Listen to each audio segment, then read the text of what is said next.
Big boss Malayalam season 6 അങ്ങനെ ചലഞ്ചറായിട്ട് സാബുമോൻ എത്തുന്നു എന്നുള്ളത് കൺഫേം ആയിരിക്കുകയാണ്. അപ്പൊ സാബുമോൻ വരും എന്ന് തന്നെയാണ് അറിയാൻ സാധിക്കുന്നത്. സാബുമോൻ അപ്പൊ ഹോട്ടൽ ടാസ്കിലേക്ക് ചലഞ്ചറായിട്ട് എത്തും എന്ന് തന്നെയാണ് അറിയാൻ സാധിക്കുന്നത്. പിന്നെ വൈബർഹുഡ് ദേവു ഇല്ലേ, പുള്ളിക്കാരിയുടെ യൂട്യൂബ് ചാനലിലൂടെ പുള്ളിക്കാരിയും ഹോട്ടൽ ടാസ്കിലേക്ക് വരും എന്നാണ് പറയുന്നത്. 2 ദിവസത്തേക്ക് ഹോട്ടൽ ടാസ്കിൽ ചലഞ്ചറായിട്ട് ദേവു ഉണ്ടെന്നാണ് പറയുന്നത്. ഞാൻ അവിടെ വന്നിട്ട് കുറച്ച് സേഫ് ഗെയിമേഴ്സിനൊക്കെ പുറത്ത് കൊണ്ടുവരാൻ വേണ്ടി ട്രൈ ചെയ്യുന്നൊക്കെയാണ് പറഞ്ഞിരിക്കുന്നത്. പ്രീതുവിനെയും അഭിഷേക് ശ്രീകുമാറിനെയും സായിനെയൊക്കെയാണ് പുള്ളിക്കാരി ടാർഗറ്റ് ചെയ്തിരിക്കുന്നത്. അവരെയൊക്കെ കുറച്ച് ഇറിറ്റേറ്റ് ചെയ്യണമെന്നൊക്കെ പുള്ളിക്കാരി പറയുകയുണ്ടായി. അങ്ങനെ പുള്ളിക്കാരിയും വരുമെന്നാണ് അറിയുന്നത്. സാബുമോൻ നമുക്കറിയാം സീസൺ 1 അടിപൊളിയായിട്ട് എന്റർടൈൻമെന്റും മാസ് ഡയലോഗുകളും എല്ലാം തന്നെ ആയിരുന്നു. ഒരു ബീബി മെറ്റീരിയൽ എന്ന് പറയാൻ പറ്റുന്ന ഒരാൾ തന്നെയായിരുന്നു സാബുമോൻ. പിന്നീടുള്ള സീസണുകളിലൊന്നും ശരിക്കും പറഞ്ഞ അങ്ങനെയുള്ള ഒരാളെ കണ്ടിട്ടില്ല എന്ന് വേണം പറയാൻ. അപ്പൊ ഈ സീസണിലാണെങ്കിലും കണ്ടസ്റ്റൻസിനെ ചലഞ്ച് ചെയ്യാൻ പറ്റിയ ഒരാൾ തന്നെയാണ്. എങ്ങനെയാണ് ബിഗ് ബോസ് എന്നൊക്കെ മനസ്സിലാക്കിയാണ് ദേവു വരുന്നത് എന്ന് പറയുകയുണ്ടായി.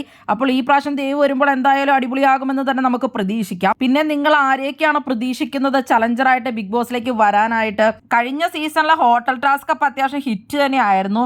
പെട്ടെന്ന് തന്നെ ജുനൈസ് ഒരു പോസിറ്റീവ് ആവുകയും വിഷ്ണു നെഗറ്റീവ് ആവുകയും ചലഞ്ചേഴ്സിന്റെ സംഭവം എല്ലാം കൂടെ വന്നൊരു ടാസ്ക് ആയിരുന്നു അത്. അപ്പോൾ എന്താണ് നിങ്ങളുടെ പ്രതീക്ഷകൾ? നിങ്ങളുടെ അഭിപ്രായങ്ങൾ കമന്റ് ബോക്സിൽ കമന്റ് ചെയ്യണേ. കൂടുതൽ ബിഗ് ബോസ് വീഡിയോകൾക്കും ബിഗ് ബോസിന്റെ ലേറ്റസ്റ്റ് അപ്ഡേറ്റുകൾക്കുമായിട്ട് ഈ ചാനൽ സബ്സ്ക്രൈബ് ചെയ്യണേ, സപ്പോർട്ട് ചെയ്യണേ.